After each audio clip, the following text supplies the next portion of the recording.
Elle Duncan recently signed a big contract with ESPN to continue not only hosting SportsCenter but a podcast. And I have sat next to Elle on a Sunday morning in Bristol, Connecticut after Georgia has lost to Florida. And as much as I love Elle, it is not a pleasant experience to be around her after a dog loss. So I'm sure, Elle, come Sunday morning, you were happy as a lark. Good afternoon. Great to have you back on the show. Thank you, Paul. You're right. I was. Sunday morning, I was pumped. I was excited. Even Monday morning, I was excited and I was pumped. I feel like if you would have talked to me yesterday, you would have got me barking, me talking about this elite defense, right? This front seven, maybe one of the best we've ever seen at Georgia, right? Like, if you talked to me yesterday, you would have seen me say to myself that despite the fact that I didn't see that otherworldly offense I was promised, I'm still optimistic. You would have seen a woman who admits on national television that she barked through the streets of Soho on Saturday night wearing a plaid skirt, screaming at approximately midnight, "Come get some Dabo." That's who you would have talked to yesterday. But today, Paul, it hit me. I woke up and I remembered, what are you doing? This is Georgia. We can't have nice things. This is UGA. This is a sport that happens in the state of Georgia, okay?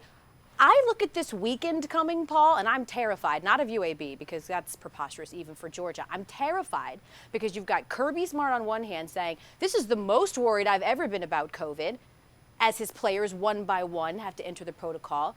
I see 93,000 fans being let back into Sanford, vaccination status unknown, probably going maskless, let's be real.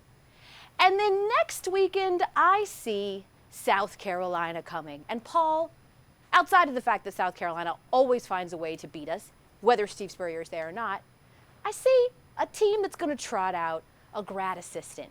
And I'm like, is there a better storyline for Georgia to fall to the hands to than basically the plot of unnecessary roughness? This is what we do. So when you tell me you must feel really good about what you saw, you feel great on Sunday. I did feel good on Sunday. And now I'm waiting on the other shoe to drop. You brought back so many memories of my life of being so happy about something and then realizing that it wasn't as it appeared. And Elle, thanks for coming in here today and shattering the hopes and dreams of every dog fan. Many older than you who were alive the last time Georgia won a national championship. Okay, Elle, let's get to it. So you're concerned about a number of things, but what about this offense, Elle? What about the explosiveness? I've been told by Georgia people, don't worry, but are you worried? I am worried. I mean, so on the one hand, we're saying don't worry because obviously we were missing some pieces, right? We know that George Pickens was going to be a huge loss, but we didn't count how many people we would be losing in that very first game. But I'm concerned because the whole point of why this was going to be the year for us is that we finally had some consistency, that JT had a few games under his belt. I just think that we completely overestimated the teams and the caliber of teams that he played when Kirby finally went to him last year. So it was discouraging, especially when you look at Alabama and you see Bryce Young. Who hurt you, Alabama? Like, you see him step into an offense that he didn't have as much time with as JT did, and obviously they were explosive. Now, Alabama was playing Miami.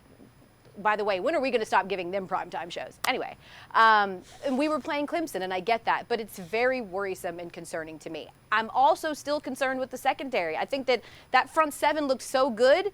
We didn't have to test out the secondary, which we had big concerns about. So they did a great job against, a very tall receiving core there in Clemson, which I think was my biggest concern. But there's a lot to be answered, Paul. And so I'm still very, very concerned. And again, of course, there is the underlying theme here, which is that Georgia is cursed. So it doesn't really matter who's on the field. These young men don't know what they've walked into, and it's sad and unfortunate in the end. Now, I'm a gossip, so I'm going to disregard some of what you're talking about and go back in an interview. You do this every day on SportsCenter. You're not supposed to go back. You're supposed to continue, push the story forward as those people in your ear are always.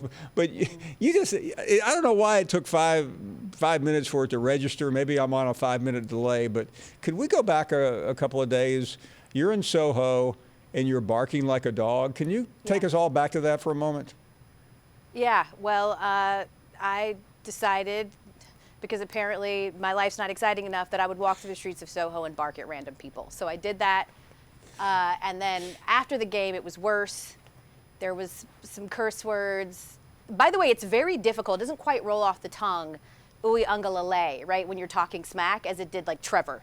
So it's especially because Ui Ungalale, it's actually like a really cool name, so it's hard to be like, yeah, whatever, Ui Ungalale, this in your face. Like, it didn't really work. So I just went back to Dabo, and that felt good and comfortable and in a good spot. But yeah, that was me, because I don't care. I was running through the streets, wild, screaming and barking, because again, I had this one fleeting moment, Paul, and if we don't celebrate these little victories, when will we celebrate as Georgia fans?